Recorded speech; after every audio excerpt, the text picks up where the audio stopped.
inordinate fondness for climbing trees, albeit she restricted such pastimes to when she was adequately out of sight from the court, and especially her mother-in-law. "Edward," she danced across the room, those almond-shaped eyes of hers a brilliant brown. "You promised we'd go riding." "I did." The king drew her close, and busied himself with ordering her veil. "Hoyden," he murmured fondly, and she grinned at him. Edward turned to Adam. "We can talk more of this matter later. For now, I must attend to my lady wife." "My lord." Adam bowed. Not yet 17, King Edward needed someone who now and then encouraged him to be the lad he still was, and his 2 years younger wife was an ideal companion on such escapades.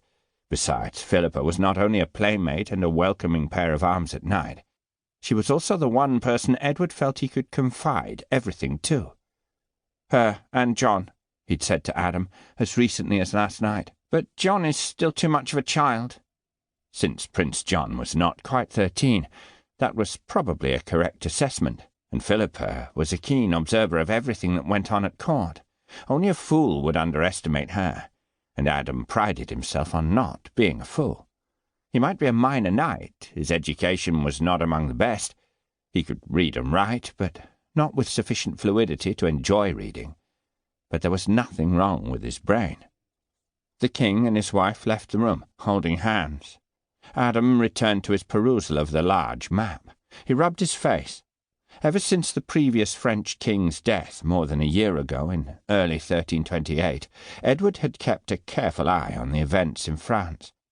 King Charles had left a pregnant wife, and when Queen Jeanne was delivered of a girl child, the French had unanimously acclaimed Philippe de Valois as their next king, causing Edward to seethe. After all, he was King Charles' nephew, a grandson of Philippe le Bel, and therefore he had as much a right to the French crown as did Valois, more even, seeing as Valois was the son of a count, while he, Edward, was the true-born son of a king. The French, understandably, in Adam's opinion, did not agree. Unfortunately, the king's mother, Queen Isabella, did, albeit at present she advocated a cautious approach. "For now, we must keep Cousin Philippe happy," Queen Isabella had said earlier today. "Only once you have the superior forces required should you attack." God make that very much in the future, Adam thought. He had no desire to ride to war. At present, all he wanted to do was ride home to Tressens, the small manor just north of the Malvern Hills that was his home, and where his wife was soon to give birth. As was his wont these days, Adam sent a silent prayer to the Virgin, begging that she keep a protective eye on his beloved Kit.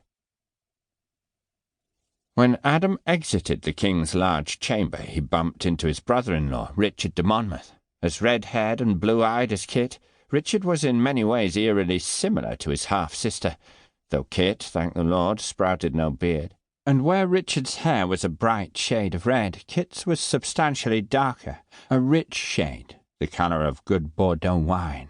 "Lord Mortimer wishes a word with you," Richard said, falling in step with Adam as they passed through the gate to the middle ward. Once out of the shadows, Richard stopped and lifted his face to the sun. Spring at last. Aye.